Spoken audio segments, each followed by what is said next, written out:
Welcome, curious minds, to another deep dive. Today, we're going to try and pull back the layers of secrecy surrounding some of the world's most powerful, yet often unseen, government entities, intelligence agencies. We're talking about the organizations that operate in the shadows, shaping global events in ways most of us probably never fully grasp. Indeed. And this deep dive, it's really an exploration into, well, the complex history, the multifaceted operations, and crucially, the enduring ethical dilemmas faced by these agencies across the globe. Yeah. We'll be looking at familiar names like CIA, Mossad, Russia's FSB, and many others, trying to understand their profound impact on the world stage. And to help us navigate this really intricate landscape, we've pulled together, well, a truly rich tapestry of source material for you. This isn't just about dry facts. No, not at all. We've drawn from detailed historical accounts, rigorous academic analyses, contemporary news reports, and even insights from people, close to intelligence operations. Yeah, that personal angle can be really revealing. Exactly. This unique vantage point should offer some truly eye-opening insights into how these organizations influence our world and, frankly, our daily lives. And our mission today is really to give you, the listener, a significant shortcut, a way to get genuinely well-informed on this pretty dense subject.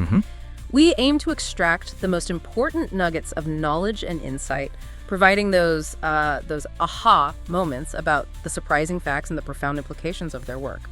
Let's really, dig into this fascinating, often controversial subject. Okay, let's unpack this then, starting right at the beginning with the genesis and, frankly, the remarkable evolution of the CIA, an agency that truly rose to prominence, didn't it, on the front lines of the Cold War? Absolutely. To fully grasp the CIA's transformation from what was a relatively nascent intelligence-gathering body into this powerful covert operations force, we have to start with George F. Kennan. Right, Kennan, State Department guy. Exactly. A distinguished State Department expert on Russia, and he became an absolutely pivotal figure around May 1947. That's when he took the helm of the State Department's policy planning staff. Which was a new thing then. Brand new. A top-level government unit specifically created, tasked with devising U.S. Cold War strategy. So he's basically setting the conceptual and strategic stage for the entire Cold War from the U.S. perspective. What was his, driving belief, and how did that translate into his vision for the CIA? Well, Kennan's core conviction, and this was deeply rooted in his understanding of Soviet doctrine, was that the Soviets were already waging a secret, insidious assault in Western Europe. Okay, so he saw it as an ongoing, hidden war. Precisely. And based on this belief, he aggressively advocated for the U.S. government to adopt a series of equally aggressive covert measures against the Soviet Union. It was this advocacy that fundamentally transformed the CIA into what our sources call a covert operations shop. A covert operations shop. That's quite a phrase. It is. It decisively shifted its focus from just, passively gathering intelligence to active, often clandestine intervention in global affairs. And it seems they didn't waste much time putting that new expanded mandate into action. We see some of their early operations often cited as successful, at least in the short term, ventures in regime change. The 1953 Iranian coup is a classic, albeit really controversial example. It is indeed a textbook case in some ways. This was a CIA-led coup that successfully toppled Iran's democratically elected Prime Minister, Mohammad Mossad. And his big crime was oil. Right. Nationalizing the oil industry. Exactly. His primary offense in Western eyes was nationalizing Iran's oil industry, which had, for decades, been largely controlled by British interests, effectively kicking them out. Okay. The U.S. motivation, though, was primarily the fear of Iran becoming a Soviet satellite. That was a huge concern in the early Cold War climate, especially given Iran's strategic location and, of course, its vast oil reserves. Our sources highlight that Kim Roosevelt, he was head of the agency's Middle East division, was the figure who directed this complex coup on the ground. Kim Roosevelt, okay. And it ultimately led to the restoration of the young Shah Mohammad Reza Pahlavi to power. Now, while it's often cited as one of the CIA's short-term successes from their perspective at the time... Preventing Soviet influence, yeah. Right, preventing what they saw as Soviet encroachment. But sources also indicate it simultaneously sowed these deep seeds of profound anti-Western sentiment that would resonate for decades. It fundamentally shaped future U.S.-Iranian relations in ways few probably foresaw back then. You got that blowback concept again. Absolutely. It set a powerful and some would argue very problematic precedent for covert intervention that prioritized immediate geopolitical gain over potential long-term blowback. And then, hot on its heels, just a year later, 1954, we have the Guatemalan coup, another one often listed as a short-term success. What's really interesting here, you mentioned, is the sort of personal rivalry that was already brewing even before the CIA stepped in. That's a critical detail, yeah. The uprising was led by Castillo Armas, who our sources confirm had been plotting against President Jacobo Arbenz long before the CIA became involved. So it wasn't just a CIA creation. No, the rivalry was quite personal. Sources describe the urbane Arbenz contrasting sharply with the rather undistinguished Armas.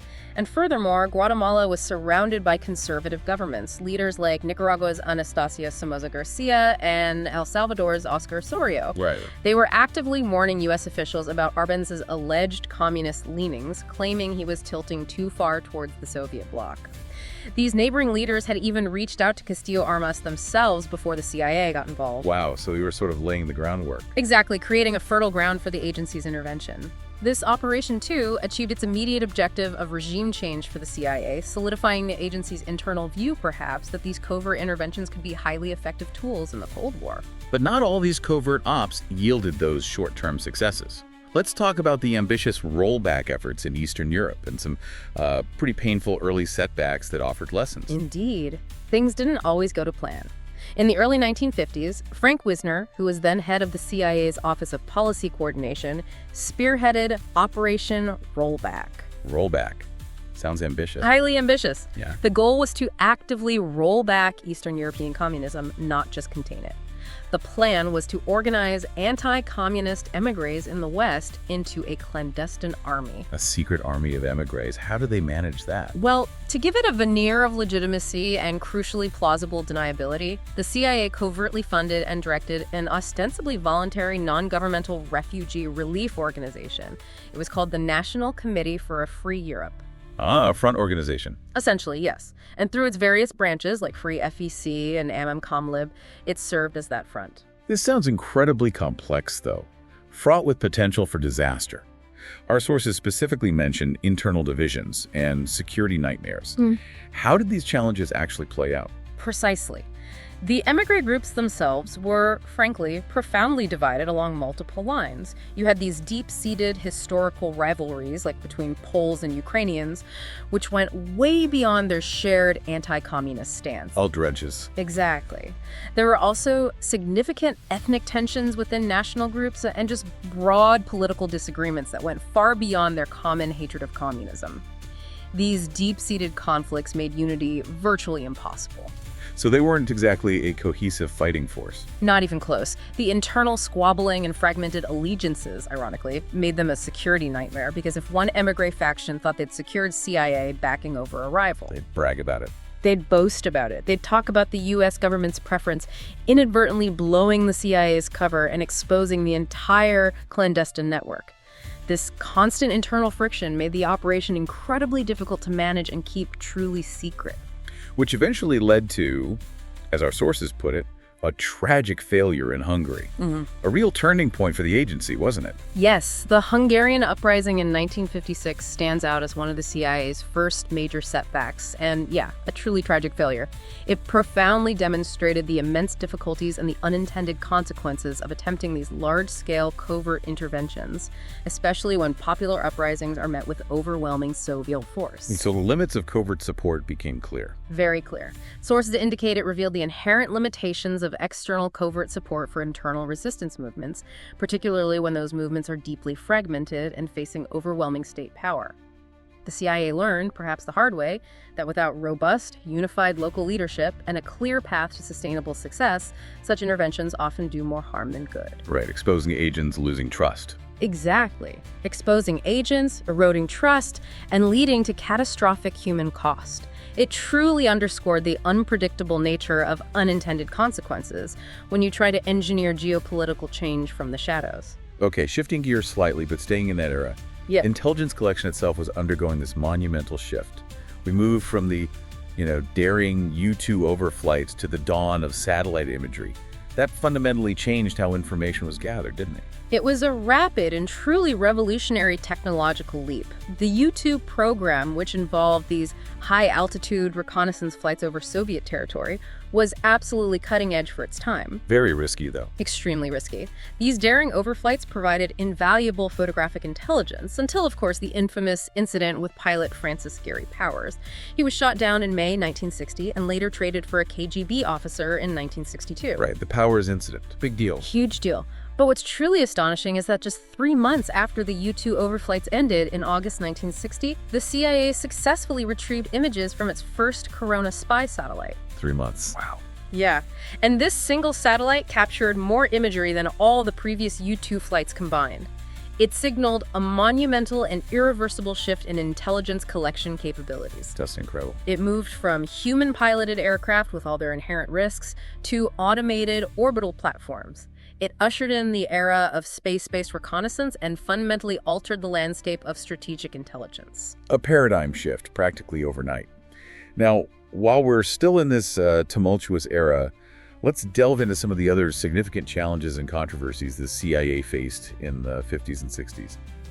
The failed 1956 Syrian coup, for instance, seems to really exemplify the complexities of operating in a truly contested region. Oh, this was a particularly tangled and ultimately unsuccessful plot. It really highlights the perils of misjudging local dynamics and dealing with multiple competing external actors. CIA officer Archie Roosevelt. Another Roosevelt, cousin of Kim? That's the one, cousin of Kim Roosevelt from the Iran coup. He quietly plotted with Mikhail Ilyin, a wealthy Syrian opponent of the nationalist left-wing government in Damascus. But they faced insurmountable problems right from the start. Like what? Well, Ilyin, being a Christian, couldn't gain significant support beyond his native Aleppo, which limited his national appeal. And Roosevelt was also consistently outmaneuvered by Abd al-Hamid Sarraj, the cunning chief of Syrian security. He proved far more astute than the plotters anticipated. So, internal challenges. But it wasn't just that, right? Our sources point to external interference complicating things even further. Exactly. At several key moments, the coup plotters were effectively tripped up by the British, who were, believe it or not, simultaneously running rival plots from neighboring Iraq. Competing coup plots. Seriously. Seriously. And if you look at the geopolitical map, you can see Syria's critical position bordered by the Mediterranean, close to the Suez Canal and Egypt. It was a very contested region. Multiple powers, the US, Britain, the Soviet Union, had conflicting interests and their own clandestine agendas running. A real mess. A total mess. This complex web of alliances and rivalries truly highlights the extreme difficulty of operating in such a volatile environment and the potential for one actor's operations to inadvertently sabotage another's. Well, of course, there's the Bay of Pigs disaster in 1961. That remains a major stain on the CIA's historical record, doesn't it? A stark lesson in miscalculation. A truly significant and frankly humiliating failure, with profound long-term repercussions. After Fidel Castro took power in 1959, he started implementing policies that directly challenged U.S. economic and political interests. Like seizing property. Yes, notably confiscating what was estimated to be about $1 billion worth of U.S.-owned property, and systematically shutting down Havana's lucrative vice trade. These moves deeply alienated many wealthy Cubans who then fled to the U.S., particularly Miami, in droves, forming this large vocal exile community. And the CIA decided to back them in an invasion. They did. The CIA backed an invasion of these Cuban exiles, promising them air support and resources, hoping to spark a larger uprising against Castro. Which, militarily, was a complete catastrophe and led to this profound sense of abandonment for those on the ground, right? It was precisely that, a total disaster. The armed rebels, numbering around 1,400, were quickly pushed back onto the beach and then into the sea by Castro's forces, despite those initial CIA assurances of support. So backup came. San Roman, their leader on the ground, pleaded desperately with his American backers at the CIA for air support for reinforcements. But no significant help came. It forced him and many others to flee or be captured. The failure wasn't just tactical, it was a major blow to U.S. prestige and a huge propaganda victory for Castro. Yeah. It showcased the risks and the potential for catastrophic failure when covert operations are poorly planned, under-resourced, and badly executed. It led to a period of intense scrutiny and serious questions about the CIA's competence. And around the same time, we also see the collapse of what were supposed to be, more positive nation-building projects like the efforts in South Vietnam, which rapidly unraveled and really set the stage for deeper U.S. entanglement later on. The situation in South Vietnam deteriorated rapidly and tragically after Edward Lansdale's tour ended in December 1956. Lansdale had been pretty instrumental in trying to establish a stable, pro-Western government under President Ngo Dinh. But Diem didn't quite follow through. Well, Diem's land reforms were, at best, half-hearted. They failed to address the fundamental economic grievances of the rural population. His real interest, our sources reveal, lay more in building up his secret police and terrorizing suspected Viet Minh sympathizers rather than actually winning hearts and minds. So repression instead of reform. Pretty much. By 1960, Diem's harsh repression had, according to sources, thoroughly alienated the South Vietnamese peasantry. This created what were described as ideal conditions for Hanoi to launch a communist insurgency in the southern countryside. And that led to the Viet Cong. Exactly. That led directly to the creation of the National Liberation Front, famously known as the Viet Cong, in December 1960. It truly was a collapse of that initial nation-building vision, illustrating how misplaced priorities and repressive tactics can inadvertently fuel the very insurgencies they aim to suppress. Finally, in this really tumultuous early period, we have the controversial covert cultural operations. These really brought that persistent tension between secrecy and democracy right to the forefront with the famous Ramparts expose, didn't they? Oh, absolutely. This was a highly controversial tactic that underscored the moral and practical contradictions inherent in these kinds of operations. The CIA secretly subsidized prominent U.S. labor officials within organizations like the AFL-CIO. Labor unions, why? And they even extended this covert funding to respected student organizations, notably the National Student Association. The primary aim was subtle: to counter widespread European anti-Americanism and demonstrate the breadth and richness of American culture beyond just, Hollywood movies and popular TV. So cultural diplomacy, but secret. Exactly. To that end, in 1951, the CIA established the Congress for Cultural Freedom, or CCF, in Paris, which was, ironically, considered a citadel of European anti-American sentiment. The idea was to use cultural diplomacy as a soft power tool in the Cold War. So they were essentially using these respected American institutions and cultural figures as unwitting fronts, undermining their perceived independence. And when this came out in the Ramparts expose, it was a huge scandal, wasn't it? It was absolutely enormous. The Ramparts expose revealed these operations to the public, sparking significant outrage and a profound crisis of trust. The fundamental contradiction was just painfully clear. How so? Well, the American cause in the Cold War was supposedly about promoting democracy, transparency, the free exchange of ideas. That's what made it superior to the Soviet system, right? Right. Yet these hidden subsidies, the secrecy oaths imposed on individuals, the manipulation of cultural organizations, it directly contradicted those very values. It raised serious questions about the integrity of American institutions and the government's respect for its own citizens' right to know. So what did this all mean for the CIA's standing in its future operations? Where did it leave them? Well, the biggest loser from the Ramparts episode was undeniably the CIA itself. For nearly 2 decades, this inherent tension between the necessary secrecy of intelligence operations and the democratic ideal of transparency had been largely submerged by the overarching anti-communist consensus of the Cold War. But now it was out in the open. Exactly. Due to the excesses and exposed operations of the CIA's covert operations staff, that fundamental contradiction surfaced and became impossible to ignore. Our sources state that the pendulum was swinging back from secrecy to democracy, marking a real lowest ebb for the agency in terms of public trust and political support. It forced a profound reckoning within the intelligence community about its methods and its relationship with democratic principles.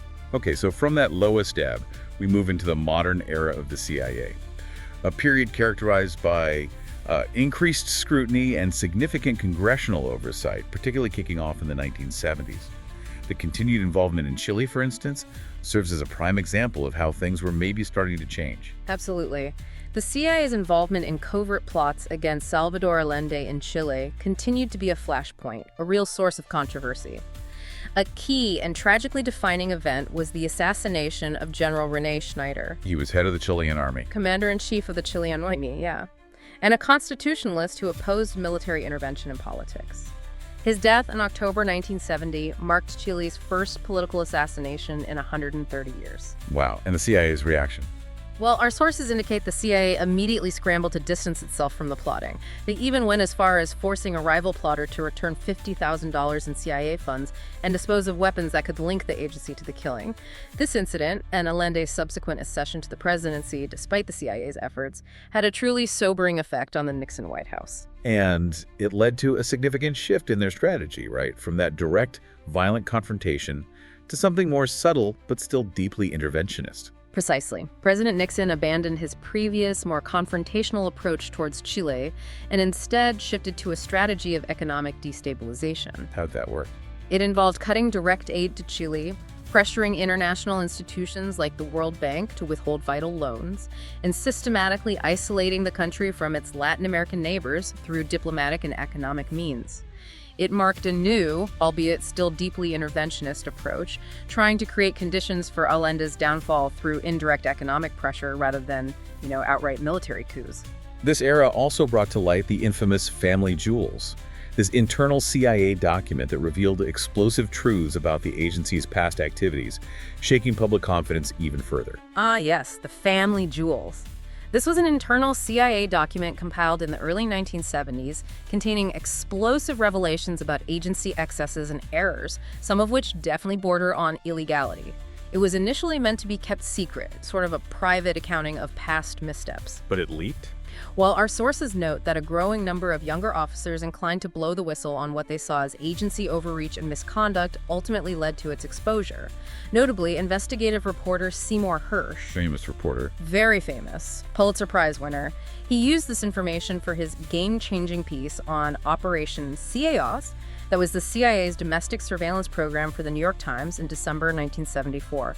This period truly found the CIA at its lowest ebb, reinforcing deep public unease about secretive government operations and leading to widespread calls for reform. And this public outcry, combined with congressional momentum, led to some truly revolutionary legal developments. Starting with the Hughes-Ryan Amendment in 1974, which fundamentally reshaped the landscape of covert action oversight. This amendment was indeed revolutionary. It marked the first serious intrusion on executive authority over covert action in U.S. history. It mandated that for any covert action to be authorized, formal White House authority was required. So the president had to sign off directly. Yes, including a presidential finding that the action was important to national security. This effectively ended plausible deniability, that long-standing informal understanding where the president could, in theory, claim no knowledge or responsibility if a covert operation was exposed and went wrong. No more hiding. Exactly. Now, with the formal finding, the buck explicitly stopped with them. And crucially, it required the president to report all covert action approvals to no fewer than 6 congressional committees within 2 days. That requirement was later consolidated to the Senate Select Committee on Intelligence, SSCI, and the House Permanent Select Committee on Intelligence, HPSCI. This fundamentally shifted the balance of power. So Congress was finally getting a real statutory seat at the table in overseeing these secret operations. And the Intelligence Oversight Act of 1980 strengthened that even further, didn't it? Building on the groundwork laid by Hughes-Ryan. That's right. The Intelligence Oversight Act of 1980 further solidified and refined these democratic procedures. It explicitly required intelligence agency leaders to keep the committees fully and currently informed of all intelligence activities. Meaning before things happened. Yes, including any significant anticipated intelligence activity, meaning they had to report plans, not just completed actions. It also mandated that they report in a timely fashion any illegal activities or significant intelligence failures. These acts represented a massive and unprecedented step toward democratic oversight of previously unchecked executive power in the intelligence domain. The goal was to ensure accountability without compromising necessary secrecy. However, our sources also point out the inherent challenges to this oversight. Despite these legal frameworks, it's not exactly a straightforward process, is it? It's still difficult for Congress. No, it's incredibly difficult and remains a perennial tension. The agencies, just by nature of their mission and accumulated experience, possess far greater expertise and knowledge about their operations than congressional overseers can typically acquire. Information asymmetry. Exactly. Additionally, the information they handle is extremely sensitive, and agencies appropriately protect it from widespread release, even to congressional staff, to prevent leaks and compromise operations. Unlike other areas of government where legislators can consult think tanks, academics, or lobby groups, there are very few external sources for overseers to consult for information on intelligence other than the agencies themselves. So they're reliant on the agencies they're overseeing. To a large extent, yes. This creates that information asymmetry that can undermine effective oversight, making it hard for legislators to develop the necessary expertise and truly challenge agency assertions. It's a constant balancing act between transparency and national security. Despite those new layers of oversight, the Reagan era in the 1980s saw a resurgence of controversial covert actions, which ultimately led to the infamous Iran-Contra scandal, demonstrating that persistent tension between executive power and legislative control. Oh, the Iran-Contra affair was a highly complex and deeply damaging scandal that fundamentally challenged that new oversight framework. It involved the illicit merging of two separate, unauthorized operations. What were they?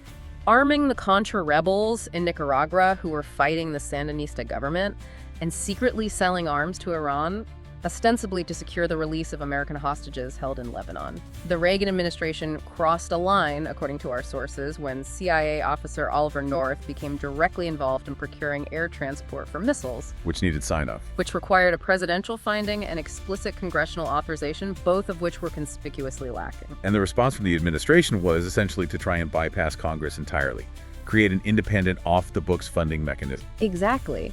To circumvent congressional restrictions, President Reagan signed a retroactive approval in January 1986 for the CIA's participation in the arms sales and, most controversially, instructed the agency not to inform Congress. Wow.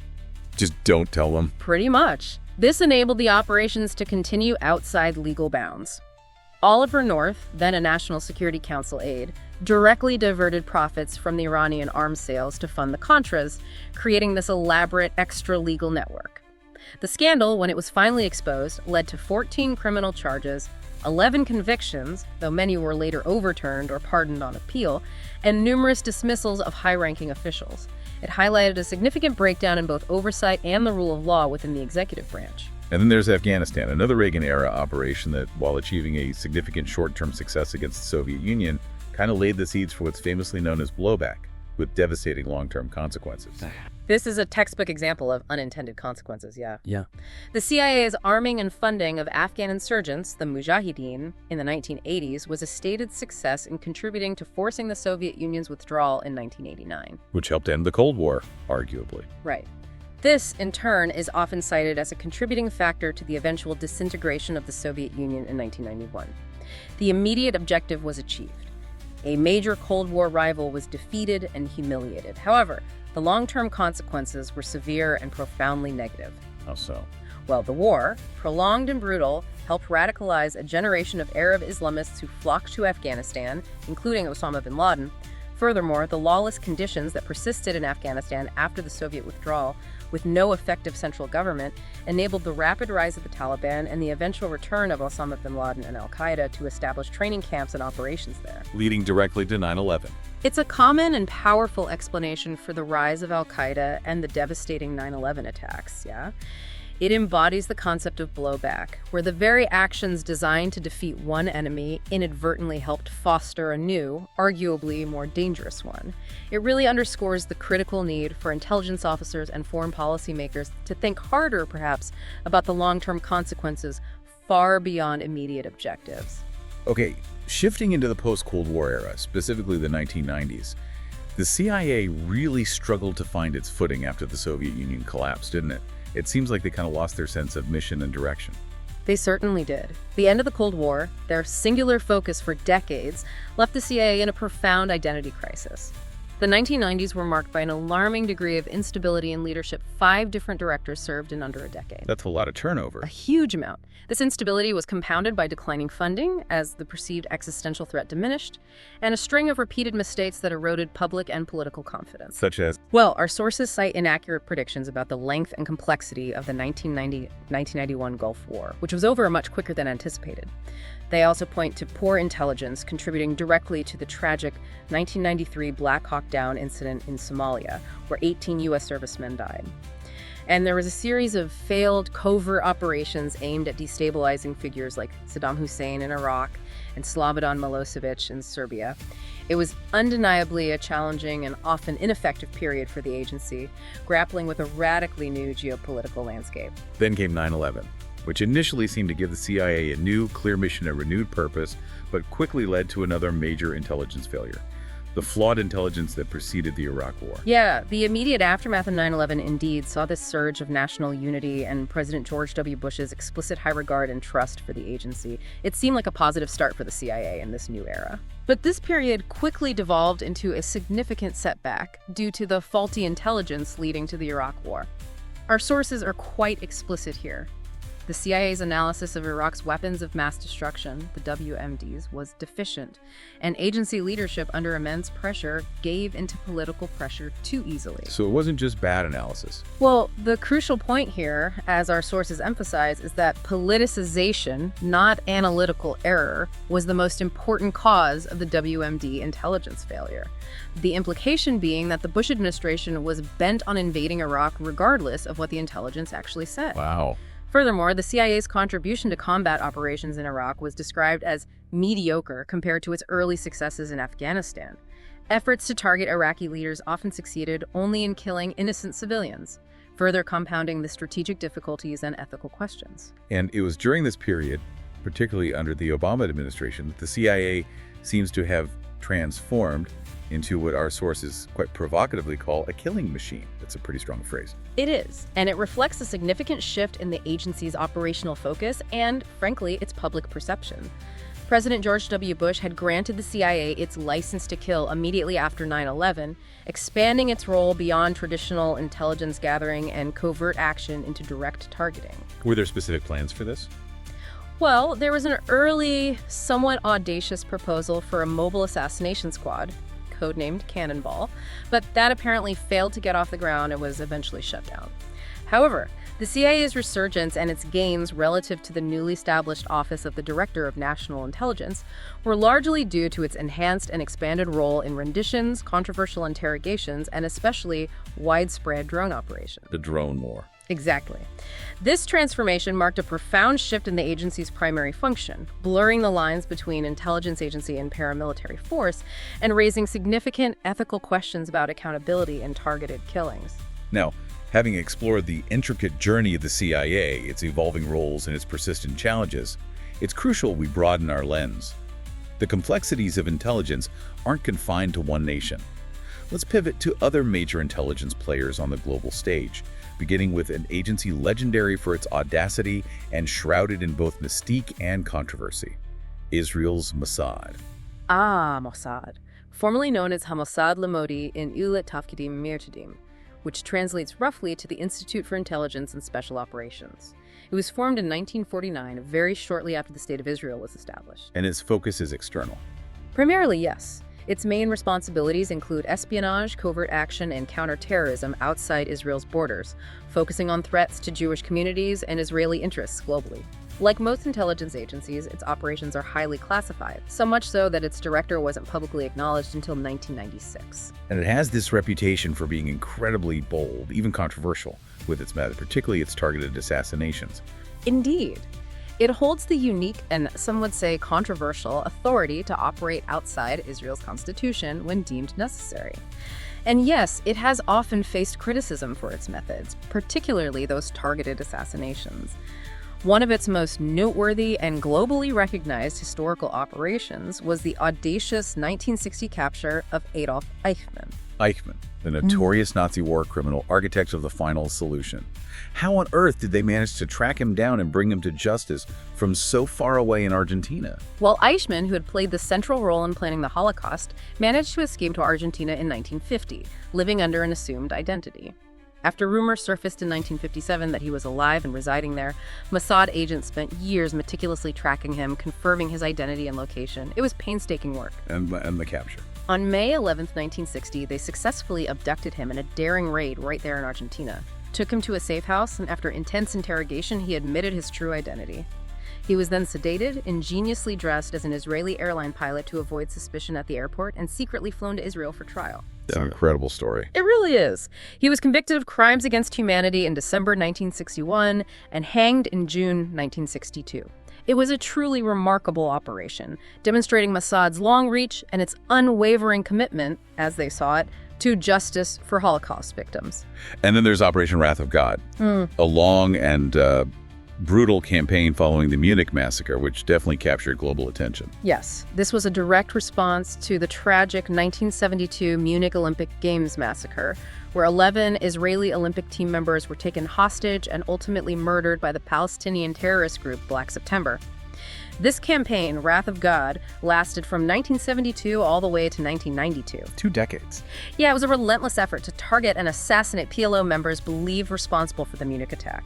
Examples include the killing of Wael Zwader, a PLO representative, in Rome in October 72. Another notable instance was Mahmoud Hamshari, a Black September leader, killed in Paris in December 72 via a remotely activated bomb placed in his telephone by a Mossad agent posing as a journalist. Clever, but ruthless.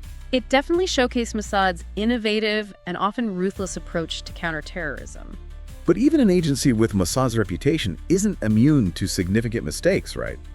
The Lillehammer incident comes to mind. Oh, a truly disastrous and embarrassing mistake. In July 1973, Mossad agents mistakenly killed Ahmed Bouchiki, a Moroccan waiter, in Lillehammer, Norway. Wrong guy. Completely the wrong guy. They believed him to be Ali Hassan Salameh, known as the Red Prince, who was the actual mastermind of the Munich massacre and their primary target. This egregious error led to the arrest and conviction of 5 Mossad operatives by Norwegian authorities. And exposed their network. And, more importantly, exposed their extensive agent network across Europe, forcing a temporary halt to Wrath of God. Despite this setback, the campaign was reactivated in 1979, and Salameh was eventually assassinated in Beirut with a car bomb that same year. The campaign's dramatic and controversial nature was famously dramatized in Steven Spielberg's 2005 film Munich. Moving to more recent actions, we've seen Prime Minister Benjamin Netanyahu issue some exceptionally explicit instructions to Mossad, particularly regarding Hamas leadership following the October 7th attacks. Yes, the language used by Israeli leadership has been remarkably direct and, frankly, public. Prime Minister Netanyahu has explicitly instructed Mossad to target the heads of Hamas wherever they may be. That includes leaders residing in places like Qatar, Lebanon, and Turkey. Considered legitimate targets. He considers them legitimate targets as part of the Hamas machine, even if they weren't directly consulted on the October 7 attack itself. He views them as integral to the organization's functionality. Defense Minister Yoav Gallant reinforced this aggressive stance, famously stating that all Hamas leaders are walking dead, signaling a very comprehensive and relentless campaign. And there was that shocking incident in 2024 involving pagers and walkie-talkies that caused widespread injury and death. Prime Minister Netanyahu later admitted responsibility, correct? Indeed. That was a highly unusual and devastating series of attacks. Hundreds of individuals, primarily Hezbollah members, were injured or killed by explosive devices cleverly hidden by Mossad in the batteries of pagers and walkie-talkies. How did they do that? Well, our sources indicate that Prime Minister Netanyahu later admitted responsibility for these attacks, confirming direct Israeli involvement. Former agents described how these devices were meticulously designed to be placed near the heart in pockets, making the blasts particularly lethal. It highlighted an innovative, technologically advanced, and frankly, profoundly disturbing method of targeted killing. We also have some interesting insights, apparently, from a former Mossad director regarding Iran, offering a kind of strategic perspective on their view of regional dynamics. Yeah, a former Mossad director, reflecting on Iranian responses to perceived threats, noted that Iranians were in shock after 1988. Having never experienced things like F-35s or F-16s in the air or heard bombs dropped in a direct conflict before then. So they felt the pressure. His point was that they now, having faced real military pressure, understood what it means to be under such intense pressure. The director also emphasized a clear distinction drawn between Iranian and Palestinian issues, advising against linking them in negotiations. Viewing them as strategically distinct issues, essentially, apples and oranges, as the source puts it. This indicates a maybe more nuanced approach to regional threats, despite the often strong rhetoric. Okay, next let's turn our attention to another major global intelligence player, Russia's security apparatus, the FSB, the direct and powerful successor agency to the infamous KGB. Right, the Federal Security Service, or FSB. It's the primary domestic intelligence agency of Russia, wielding immense power within the country. It's currently directed by General Alexander Bortnikov, who's been there since 2008. Sergei Korolev has been first deputy director since February 2021. and Eduard Chernovoltsev heading the Scientific and Technical Service as of 2022. And it's everywhere in Russia. It possesses an extensive regional structure, yeah. Offices across all federal subjects of Russia and deeply embedded in military institutions. It makes it a truly pervasive force in Russian society. And its reputation has taken a significant hit recently, hasn't it? Particularly in the context of the Ukraine war. We've heard credible reports of internal purges and arrests, pointing to some serious intelligence failures. Absolutely. The Ukraine war in 2022 really brought the FSB's internal struggles and intelligence failures into sharp relief. Credible reports indicate that high-ranking FSB chiefs like Sergei Beseda, he led the 5th Service responsible for intelligence ops in Ukraine, were placed under house arrest. And there was a comprehensive purge of up to 150 FSB agents. Why? What went wrong? These actions were a direct response to what was widely perceived as botched intelligence regarding the Ukraine invasion, particularly the underestimation of Ukrainian resistance and a significant overestimation of pro-Russian sentiment within Ukraine. So they misread the situation badly. Yeah. Very badly. U.S. and European intelligence assessments notably contrast the FSB's contemporary reputation with that of the more formidable KGB, describing it now as rife with corruption, beset by bureaucratic bloat, and ultimately out of touch with ground realities. Out of touch. Yeah. And a Ukrainian intelligence official further corroborated this, claiming the FSB spent millions recruiting a network of pro-Russian collaborators who ultimately told Putin what they wanted to hear, essentially feeding him confirmation bias rather than accurate assessments. And to add to their recent woes, they even suffered a significant data breach, didn't they? Yes. In another significant operational security lapse, the names, addresses, car details, phone numbers, and birth information of 620 alleged FSB officers were published online in a major data breach. That exposed a substantial portion of their personnel. Not good for a spy agency. Definitely not. The agency has also been involved in ongoing high-profile treason cases, like the Russian-American woman Ksenia Karelina, jailed for 12 years in August 2024, and the detention of a hypersonic flight expert in a spy probe back in 2021. These events collectively underscore the internal challenges and vulnerabilities currently facing Russia's premier security agency. Okay, so beyond these giants, the CIA, Mossad, and Russia's FSB, there are many other key global intelligence agencies that play vital roles in their respective national security landscapes. Let's briefly touch on a few others. Certainly. In the UTO, for example, we have MI5, formerly known as the Security Service, that's their domestic intelligence agency, primarily focused on internal security, counterterrorism, and counter-espionage within the UK. And there was something controversial about them committing crimes. Yes, a significant and often controversial revelation regarding MI5 is that under specific legal frameworks, its agents are permitted to commit crimes in the UK as part of their authorized operations. A power that, as you can imagine, generates considerable ethical debate. I bet. And MI6. Then there's MI6, the Secret Intelligence Service. That's the UK's external intelligence service, more akin to the CIA's foreign operations arm. What distinguishes MI6 from the CIA, interestingly, is that it doesn't have its own paramilitary assets. So no spies with guns, necessarily. Not directly employed by MI6 in the same way the CIA has its Special Activities Center. MI6 works very closely with UK Special Forces, the UKSF, which are seen as a versatile asset usable by any agency needing that capability. This contrasts with the CIA, which has separate, dedicated offices for intelligence collection and paramilitary operations. Interesting distinction. And what about in South Asia, a region with incredibly complex geopolitical dynamics? Right. In Pakistan, we have the Inter-Services Intelligence, or ISI. That's their powerful military intelligence service, formed on January 1st, 1948, shortly after Pakistan's independence. It had approximately 10,000 employees as of 2009. Its operational philosophy is kind of encapsulated in its motto, take your precautions. Take your precautions, Okay. right? And India? For India, there's the Research and Analysis Wing, or RAW. That's their dedicated external intelligence agency.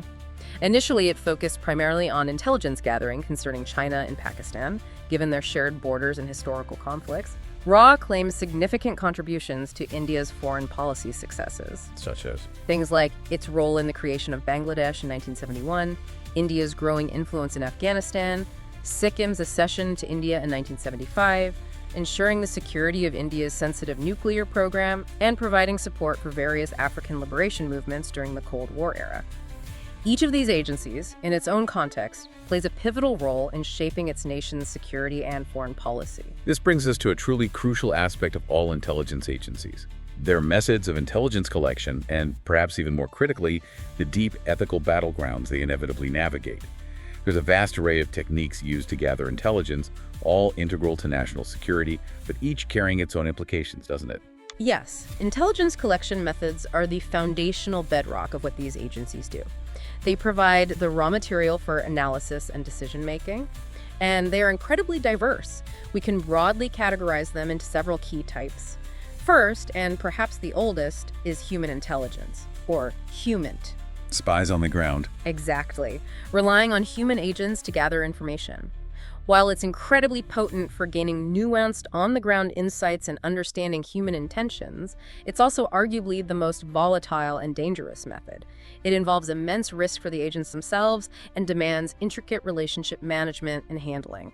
And then we move into the more technological side, which has obviously transformed dramatically over the decades, like signals intelligence, or SIGINT. Absolutely. SIGINT is the collection of electronic signals, everything from communications intercepts, whether telephone calls or digital messages, to radar emissions and other electronic transmissions. With the digital age, the sheer volume and complexity of SIGINT have just exploded. Creating huge opportunities, but also risks. Exactly. Unprecedented opportunities for intelligence agencies, but also raising immense ethical challenges around mass surveillance and individual privacy, which we'll definitely get into shortly. Then there's geospatial intelligence, or GEOINT. Satellite imagery, mostly. Yes, involving using new and emerging satellite technologies to facilitate a detailed, near real-time model of the planet. It enables the detection of nefarious actors or significant changes from space. This capability, while vital for security, inherently highlights the need for, as one source puts it, a radical rethinking of privacy in an increasingly transparent world. It sounds like an increasingly digital and technical landscape. What are some of the other specialized forms of intelligence gathering? Indeed. We also have measurement and signature intelligence, MASINT, that's highly technical intelligence derived from analyzing specific characteristics of foreign military equipment and systems like the acoustic signature of a submarine or the chemical composition of a particular weapon. Very specialized. Open source intelligence, OSINT, relies on publicly available information. Everything from news reports, social media, academic papers, commercial databases. It's increasingly vital in an information-rich world. You'd be surprised what you can find. Then there's cyber intelligence, CYBINT, a rapidly expanding field where state cybersecurity agencies protect against, locate, and even place digital sleeper cells or malware in adversarial networks. Sleeper cells in networks. Yeah. Our sources note this as an active and pervasive means of low-level cyber conflict. A key ethical concern here is that the reception upon discovery by the recipient state of such sleeper cells is inherently unknown. It could be misinterpreted as an act of sabotage or even an act of war, potentially escalating conflicts inadvertently. That's worrying. It is. Finally, there's imagery intelligence, IMINT, which is derived specifically from satellite and aerial sources, providing visual data for analysis, and technical intelligence, TECHINT, which focuses on analyzing captured or recovered foreign military equipment and technology to understand capabilities and vulnerabilities. It's clear that these operations are incredibly complex, and that complexity inevitably leads us into a deep ethical quagmire. The very idea of applying ethical frameworks, similar to the just war tradition, to intelligence activities, often called just intelligence, is fascinating. It truly is, and it's a critical discussion. This framework proposes applying ethical principles to intelligence activities, moving beyond simply acknowledging the operational utility of a tactic to asking if it's genuinely justified. So, not just does it work, but is it right? Exactly. There's an inherent presumption against secrecy unless a direct justification is given because of its significant impact on individual autonomy, vital interests, and the democratic principle of transparency. This framework forces agencies and oversight bodies to constantly weigh the benefits of a covert operation against its potential ethical costs. Let's talk about agent recruitment then. That presents some of the most thorny ethical issues, doesn't it? Yeah. Ranging from seemingly benign voluntary agents to outright coercion and deception. Indeed. The ethics of human source recruitment are profoundly complex. On one end of the spectrum, you have voluntary agents, individuals motivated by a diverse set of reasons, maybe excitement, significant financial gain, or deep-seated ideological antagonism towards their native regimes. People who want to spy. Essentially, yes. Our sources cite examples of high-ranking Soviet officials who, disillusioned with the system, voluntarily passed sensitive documents or defected, risking their lives out of conviction. Then there's the controversial method of recruiting agents through deception, sometimes referred to as false flag recruitment. What's that? This is where individuals unwittingly provide information to someone they think is a trusted friend or associate, but that person is secretly a CIA employee, presenting himself as one with loyalties more congenial to the target. It's essentially described as a con game, designed to bypass the potential agent's conscience or initial resistance to betraying their country. It raises significant questions about consent and manipulation. And what about more coercive methods, like blackmail, which we often see portrayed in spy thrillers? How do those factor into the ethical discussion? These coercive methods, including blackmail or outright threats, face significant ethical scrutiny both within the intelligence community and by external observers. One former CIA officer strongly believed that such methods ultimately produce servile and unreliable agents. Because they're forced. Right. He argued that relationships based on trust, where agents risk their lives out of genuine belief or loyalty, yield far more valuable and consistent intelligence.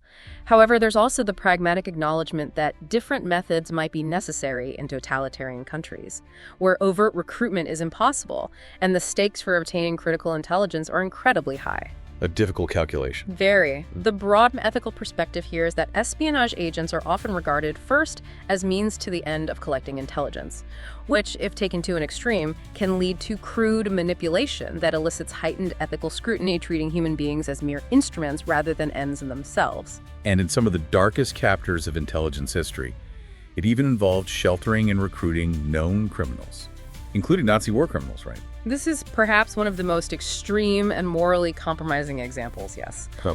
Our sources reveal the stark reality that immediately following World War II, U.S., British, French, and Soviet intelligence agencies actively recruited Nazi war criminals for espionage against the nascent Soviet Union. Why on earth? It was a purely pragmatic decision driven by the immediate demands of the Cold War. As former CIA officer Harry Rosicka famously put it, it was a visceral business of using any bastard as long as he was anti-communist.